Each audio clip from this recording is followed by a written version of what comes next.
வணக்கம். நூலோடு நான் நிகழ்ச்சியில் இணைந்திருப்பது துளசி என்கின்ற ஸ்ருத்திகா சங்கர். இன்னைக்கு நூலோடு நான் நிகழ்ச்சியில் நான் உங்களுக்கு அனிதாவின் கூட்டாஞ்சோறு அப்படிங்கிற இந்த புத்தகத்திலிருந்து ஒரு கதை கூற போகிறேன். இந்த புத்தகத்தை எழுதினவர் யாருன்னா வில்லியன். இவரை பற்றி சொல்லணும்னா இவர் சிறுவர்களுக்கு கதை எழுதுறதுல ரொம்ப சிறந்தவர். இந்த புத்தகத்திலிருந்து நான் உங்களுக்கு சொல்ல போகிற கதையோட தலைப்பு மிதிவண்டியில் பறந்த வினோதன். மிதிவண்டியில் பறந்த வினோதனா தலைப்பே வித்தியாசமாக இருக்குல்ல. நான் இந்த புத்தகத்தை எடுக்கும் பொழுது எப்படி ஒரு சிறுவனால் பறக்க முடியும், அது எப்படி சாத்தியமாச்சு அப்படிங்கிற எண்ணத்தோடு தான் எடுத்தேன். ஆனால் இந்த புத்தகத்தை படிக்கும் போது தான் தெரிஞ்சது அவன் எப்படி பறந்தான்னு.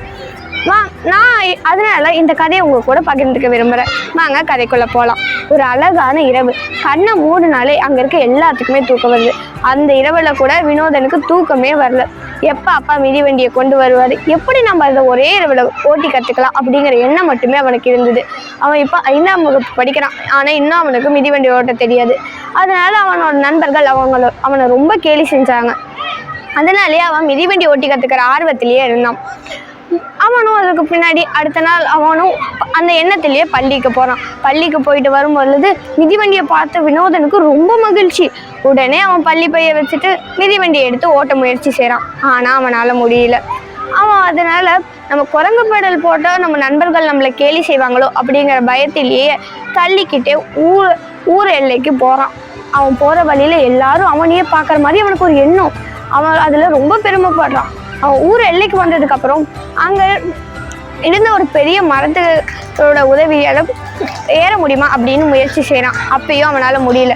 பல மணி நேரங்கள் முயற்சி செஞ்சு அவனால் முடியாதனால அவன் ரொம்ப கவலையோடு அங்கே இருந்த மரத்துக்கடியில் ஓய்வு எடுக்க அமர்றான். அப்போ அவனுக்கு ஒரு குரல் கேட்குது, வினோதா உனக்கு மிதிவண்டி ஓடணும் அவ்வளவுதானன்னு. அவனை சுற்றி 4 திசையிலையும் பார்க்குறான். ஆனால் யாருமே இல்லை. திரும்பவும் அதே குரல் சொல்லுது, வினோதா என் மேலே ஏறி வா, நான் உனக்கு மிதிவண்டி ஓட்ட சொல்லி கொடுக்குறேன்னு. உடனே அவனும் அந்த மரம் தானே புரிஞ்சுக்கிட்டு மரத்து மேலே ஏற ஆரம்பிக்கிறான்.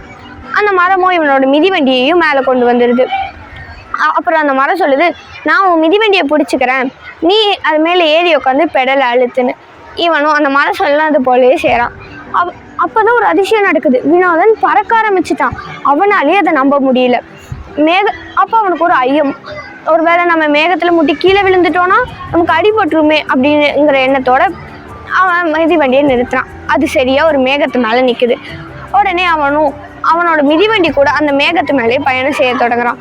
அப்போ அவனுக்கு ஒரு அழகான காட்சி தெரியுது. அதுதான் சூரியன் மறைகிற காட்சி. அவன் அதை பார்த்து ரொம்ப மகிழ்ச்சியாக இருக்கான். அப்போ அந்த மேகம் போய் ஒரு கார் மேகத்தில் முட்டி அந்த மேகம் கலைஞ்சிருது. உடனே இவனும் கீழே விழுந்துடுறான். ஆனால் வினோதனுக்கு ஒன்றுமே ஆகலை. அவன் எந்திரிச்சு பார்க்கும் பொழுது அங்கே இருந்த மரத்தில் பழங்களும் இலைகளும் பல வகைகளில் இருக்குது. இவனுக்கு ஒரு சந்தேகம். அப்போ நம்ம இதே மரத்தில் தானே முன்ன பார்த்தோம், ஆனால் இதில் சில வகை பழங்களும் சில வகையிலே ஒரே ஒரு வகை பழம் தானே இருந்தது அப்படின்னு யோசிக்கிறான். அப்போ அவனுக்கு திரும்பவும் அந்த மரம் சொல்லுது, வினோதா எனக்குள்ளே வா அப்படின்னு. அப்போ ஒரு கதவு திறக்குது. அவனும் அந்த கதவுக்குள்ளே போனால் ஒரு படிக்கட்டை பார்க்குறான். அந்த படிக்கட்டு மூலயமா அவன் கீழே இறங்கின உடனே அவனுக்கு ஒரு மரக்குடில் தெரியுது. அந்த மரக்குடிலுக்குள்ளே போனால் அங்கே ஒரு தவளை தான் இருந்தது. ஆனால் அந்த தவளையோட புள்ளிகளுக்கு பதிலாக அதில் இலைகளும் பழங்களின் உருவங்களும் தான் தெரியுது. அவன் அந்த தவளைக்கிட்ட கேட்குறான், நீ தான் என்னை கூப்பிட்டியான்னு.